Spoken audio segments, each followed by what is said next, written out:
27 ஆண்டுகளுக்கு பிறகு அதே சீன், அதே ஹீரோ. சூரிய வம்சம் 1997 வெளியானது. 27 ஆண்டுகள் ஆன போதும் எவர்கிரீன் படமாக உள்ளது.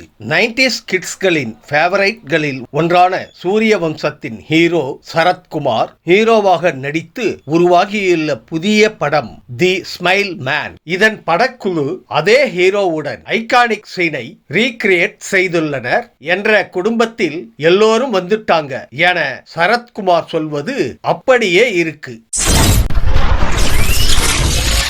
விஜய் ஒரு வார்த்தை சொன்னாலே வெடிக்கும். தாவேகாவில் இணைந்திருக்கும் நடிகர் தாடி பாலாஜி சென்னையில் நடந்த தாவேகா நிகழ்ச்சியில் பங்கேற்றார். அப்போது அவரிடம் அம்பேத்கரை அமித்ஷா இழிவாக பேசியதை எதிர்த்து தாவேகா போராட்டம் நடத்தாதது குறித்து நிருபர்கள் கேட்டனர். அதற்கு பதிலளித்த தாடி பாலாஜி, விஜய் என்ன முடிவெடுக்கிறாரோ அதன்படி செயல்படுவோம். அவர் சைலண்டா ஒரு விஷயம் சொன்னாலே பயங்கரமா வெடிக்கும். விஜய் பேச வேண்டிய இடத்தில் பேசுவார் என்று அவர் கூறினார்.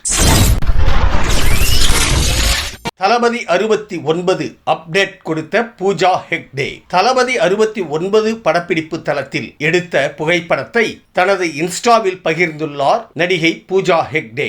வினோத் இயக்கத்தில் உருவாகி வரும் படத்தின் இந்த ஆண்டுக்கான படப்பிடிப்பு முடிந்துள்ளது. நள்ளிரவு 12:20 மணிக்கு கடற்கரை மணலில் விஜய் மற்றும் பூஜா ஹெக்டே இருவரின் காலணிகளை மட்டும் படமாக எடுத்து அதனை ஸ்டோரியாக பகிர்ந்துள்ளார் நடிகை பூஜா ஹெக்டே. 2025 தீபாவளிக்கு இந்த திரைப்படம் வெளியாகும் என எதிர்பார்க்கப்படுகிறது.